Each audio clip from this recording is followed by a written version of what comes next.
Hi, I'm Caroline Weilert, Vice President of Marketing at ValleyCrest Landscape Company. I'm here today with Bob Richardson, President of RVI Planning and Landscape, and we're at the ULI Fall Conference, and we're here today to talk about the future of planned communities. Good to meet you, Bob. Good to meet you. I'm going to just go ahead and ask you a couple of questions, and you'll just give me your answers. All right, first question. If you agree that the issue is what we build versus where we build, how can we shift future development into more cohesively designed neighborhoods and communities? Well, I do think it is what we build, and I do think we have to pay attention and be a little bit more thoughtful about the master plan community.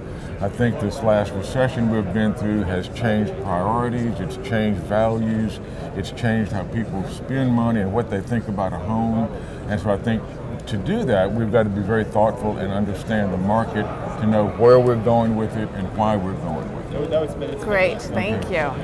All right, the next question is, what is the most challenging part of the land development entitlement process, and where can we start to make it better?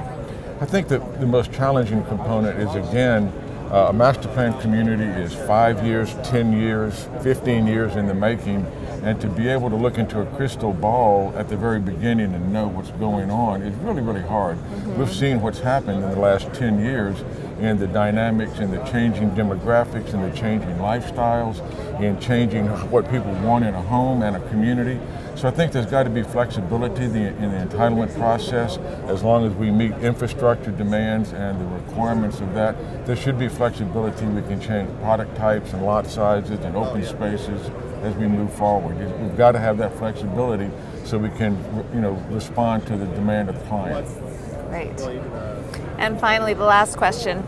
Do you believe it's possible to plan community? What's essential for creating community in the next decade? Wow, yeah.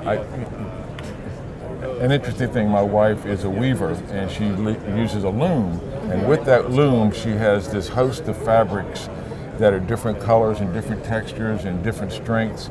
And to me, designing a community is kind of like weaving. You've got to have the right fabric, you've got to have the right mix of fabrics, you've got to know what the homeowner is looking for, what community means to them.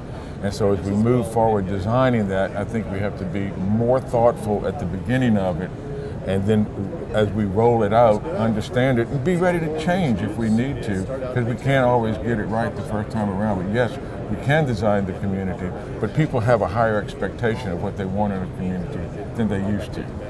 Great. Well, thank you for sitting down with me You're today, welcome. and enjoy the rest of the conference. Thanks.